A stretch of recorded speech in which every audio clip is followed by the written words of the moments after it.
Hai, curangkan aku lagi di mana? Pokoknya bentar lagi aku bakal ketemu sama yang disukain sama mom, sister, ibu. Dia adalah yang selalu ngajarin aku gimana caranya menjadi ibu yang baik. Ini dia yang ditungguin, dokter favorite semua moms, ibu, sister, mother, Mahmud. Dialah yang selalu ngajarin aku. Detail banget, dokter Tiwi. Halo. Banyak banget persoalan ibu-ibu yang berkaitan dengan anak dan keluarga. Pokoknya nggak habis-habis ya dok ya? Nggak habis-habis. Kayaknya nih yang paling lagi heboh banget, lagi hot banget nih, stunting. Stunting. Gimana tiba-tiba gitu di zaman-zaman modern kayak gini, tiba-tiba isu stunting tuh naik gitu. Iya, jadi ini banyak sekali yang kita harus ingatkan ya. Sebetulnya stunting itu bisa banget dicegah. Dengan menyusui bisa mencegah stunting sebetulnya ya. Cuma memang saking populernya program menyusui itu, kadang-kadang orang bisa menghalalkan segala cara, yang penting menyusui atau dapat ASI. Gitu ngasih ya. Ini ya dok ya? Iya, ngasih ya. Nomor 1 harus diketahui oleh ibu, karena stunting itu kan nggak tiba-tiba terjadi. Ya. Stunting itu bisa dengan deteksi dini. Deteksinya adalah dengan monitoring berat badan, yang semua dokter anak atau setiap ke bidan atau ke puskesmas atau kemana saja, itu pasti yang dilihat adalah pertumbuhan. Bener, berat badan anak, tinggi, lingkar kepala, gitu ya dok. Itu bisa banget dengan cara melihat secara rutin. Berat badan aja deh, lihat. Karena stunting itu kan kriterianya itu kalau dia tinggi badannya tidak sesuai dengan harusnya. Pendek ya, stunting itu ya pendek sebenarnya ya. Nah, berat badan itu ini kan semua buku kesehatan anak itu hampir semua rumah sakit, bahkan di puskesmas, di posyandu itu ada yang namanya KMS ya. KMS itu kan dipegang oleh Ini tuh buku yang kita dapat kalau ngelahirin, nggak di rumah sakit, nggak di posyandu, di puskesmas semua ada. Semua. Tapi yang penting banget, ibu-ibu itu ngerti banget sehingga tidak harus menggantungkan diri pada dokter anak misalnya. Karena kalau pasiennya banyak bisa aja nggak kelihatan ininya ya. Nah, kalau kita yang misalnya pasiennya lagi banyak, itu kita selalu lihat kenaikan berat badan per bulan. Itu nggak usah dihafal oleh ibu-ibu, karena di sini bisa dilihat ya. Ini ini dia kan lahir. Ya, ini kalau anaknya laki, kalau biru, kalau perempuan pink ya. Kalau anaknya lahir misalnya 3 kilo, ini kan ada 3 ya. Kemudian ini usia, jadi yang ini adalah untuk usia. Ini lebih gampang ya, tapi mirip konsepnya. Ini adalah usia ya, ini adalah berat ya. Ini adalah ini kalau yang gampang ya, ini 6 bulan. Ini 3 bulan, ini per minggu dia. Biasanya kan ke dokter itu di awal 1-2 minggu pertama. Ya, biasanya dia lahir misalnya 3 kilo di sini. Kemudian satu minggu dia berapa? Dia harus misalnya 3 kilo di sini. Ya kalau bisa di situ juga gitu. Oh, jadi ikutin garis ini. Kalau bisa, ya. Kalau nggak bisa, dia nggak misalnya dia malah begini, ya bagus. Cuma biasanya kalau bayi menyusui itu nggak akan naik cepet ya. Jadi dia ngikutin aja terus gitu. Nah, kalau misalnya dia sakit, sering ya, ini kan umur sebulan misalnya, dia misalnya umur sebulan 4,5, misalnya 4 kilo misalnya ya. Sakit dia, boleh dia datar sebentar, nggak naik. Ya, seminggu misalnya dia sakit, ini kan 5 minggu. Ya, dia harus naik lagi. Nanti hari ke-8 atau 2 minggu kedua, kita harus yakin bahwa dia lewat lagi. Kalau minggu kedua aja udah sama aja tuh mesti kita lihat. Ini nyusunya bener nggak, ibunya sakit nggak? Kadang-kadang ibunya sakit, misalnya ketularan dari anaknya, produksi ASI turun dia. Nah, harus ada yang kita kerjain. Apakah kita harus kombinasi dengan ASI perah? Semua ibu nih kalau ke dokter, ini dibuka saja. Kalau nggak bisa, tanya aja ke dokternya. Dok, ini cara bacanya gimana sih? Iya, itu cara yang sederhana untuk mencegah supaya tidak masuk ke stunting. Karena kalau udah stunting itu sebetulnya kita udah susah banget. Stunting itu kan berarti masuk ke gizi buruk ya dok ya? Jadi kekurangan nutrisi yang sudah lama. Biasanya 2 tahun pertama yang tidak boleh stunting.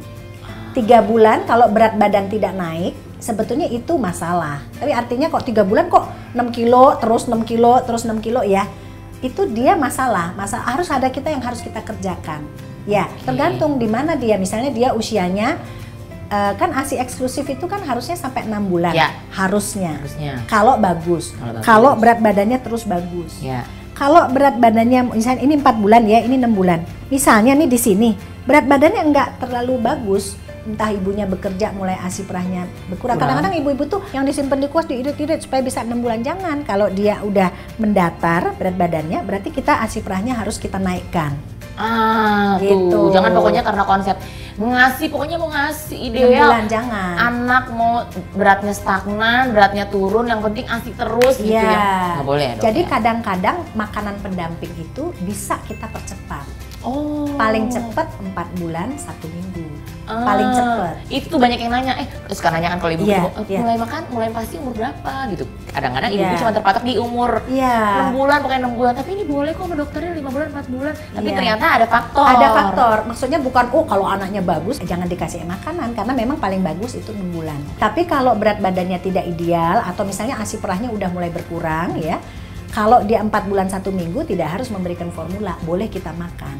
Tapi tentu saja evaluasi lagi, bisa nggak gitu. Bayinya mau nggak dia, apakah siap bayi itu, kan harus dilihat lagi. Kadang-kadang ada bayi yang gampang makannya, ada bayi yang perlu waktu. Nah, padahal berat badan udah mendatar, udah harus cepet misalnya ya. Jadi kita kadang-kadang bantu misalnya dengan ASI perah, hitungkan. Misalnya tadinya 600, naikin 800. Ya, misalnya ya. Tapi tetap evaluasinya itu di berat badan.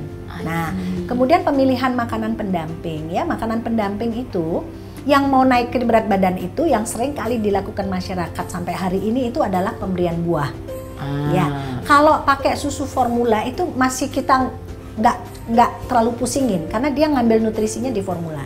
Tapi kalau makanan pendamping pada bayi yang disusui itu dia perlunya adalah zat besi, zinc, protein, kalori. Itu tidak ada di buah kayak pisang itu ada, tapi tidak bisa mencakup semua yang diperlukan oleh seorang bayi yang memang harus makan. Ya, jadi zinc, zat besi, kemudian protein, kalori, di samping lain-lain ada ya, vitamin, lemak segala. Gitu ya. Nah, pemberian makanan pendamping pada bayi yang ASI sebetulnya yang penting banget adalah yang namanya makronutrien. Karbohidrat itu seperti kita ya, misalnya kita makan nasi, ya udah nasi. Ya, kalau bule makannya kentang, ya udah kentang gitu ya. Tapi pasta lah apa ya, gitu ya. proteinnya protein hewani. Daging, ikan, telur ya. Ayam, pokoknya semua yang protein hewani. Tempe itu kan juga baik, tapi dia sumber protein nabati. Kan dia dari tanam-tanaman. Seperti kakak itu kan udah gede ya. Oke, itu boleh aja ya. Tapi kalau dia baru mulai makan, kalau bisa jangan protein nabati dulu, protein hewani. Nah, nanti kalau protein hewani misalnya kayak ati, ayam, ceker ayam dengan dagingnya tentu saja ya.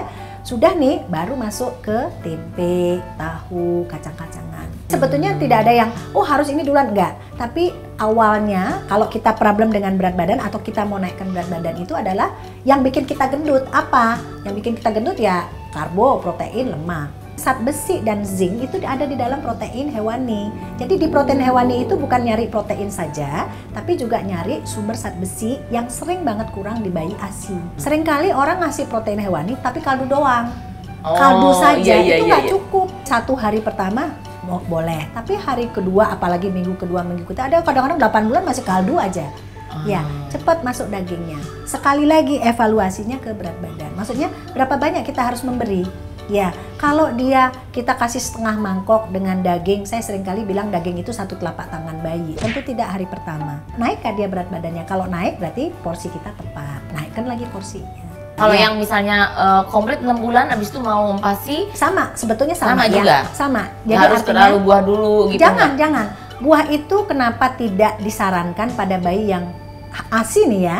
Karena buah itu kan serat. Serat itu lebih sulit dicerna oleh pencernaan bayi yang baru makan di bawah setahun lah. 6 bulan itu kan sulit dia mencerna serat. Yang kedua, dia tidak bisa memenuhi komponen nutrisi yang kita butuhkan yang mulai di ASI kurang. Yaitu tadi zat besi, zinc, protein, itu kalori. Ya, kalori mungkin di pisang ada, di alpukat ada ya. Tapi tidak ada zat besinya. Iya, zinc sama zat besi. Tidak ada iya, jadi kita harus nyari. Jadi kapan makan buah? Sebetulnya sih 6 bulan tidak ada masalah nih, boleh aja makan buah, tapi jangan terlalu banyak. Supaya lambungnya yang anak umur 6 bulan nggak terlalu besar itu tetap ada komponen yang sangat dibutuhkan dia. Buah dan sayur itu tetap diberikan, tapi jangan terlalu banyak. Protein hewani itu banyak sekali kalau kita nggak bimbing jadi kurang dia. Nah, kalau berat badan nggak naik pada anak yang sudah makan, nomor 1 sayurnya aja kita kurangin supaya kita bisa naikin protein hewani. Ikan itu sesuatu yang baik karena tidak mahal. Kemudian di pasar selalu ada, di pasar tradisional selalu ada. Kalau daging sapi mungkin zat besinya tinggi, tapi mungkin tidak semua orang bisa membeli daging sapi, dan daging sapi itu kayak tidak favorit pada bayi. Ya karena dia lebih keras, lebih pahit, jadi ngolahnya harus pintar sehingga dia mau. Tapi kalau bisa prinsipnya bervariasi, maksudnya jangan itu-itu aja, biar nggak bosen dan bisa memenuhi kebutuhan gizi yang tersebar di semua makanan. Kalau mau gampang sih sesuaikan dengan menu keluarga, tapi teksturnya sesuaikan dengan bayi. Misalnya ada orang yang kayaknya, trennya ngasih aja, biarin anak-anak kalau berarti udah kurang, tapi yang penting pokoknya ngasih, takut gitu dikasih formula tuh gimana dong? Misalnya di bawah 4 bulan, ya kurang nih, nggak bisa kita makan. Formula jawabannya. ASI donor boleh nggak? Boleh, tapi saya pribadi terlalu beresiko kalau ASI donor tanpa screening. Karena kita nggak tahu riwayat penyakit si dari ASI. pendonor. Karena penyakit juga ketularan ya dok ya pasti. Sangat, ya itu kan ASI kayak darah ya. Jadi harus di screening. Gitu. Jadi ibu yang pendonor itu harus bersedia untuk di screening HIV, hepatitis B, hepatitis C, CMV kalau untuk prematur. Nah itu bisa ditularkan melalui ASI. Kalau dikasih formula, bayinya kan lebih tenang. Kalau dia udah 2 minggu nggak naik, bayinya lebih tenang, ibunya bisa istirahat. Produksi ASI-nya justru jadi ngangkat ya. Belum kan kalau ada baby blues. Baby blues itu sebenarnya apa sih dok?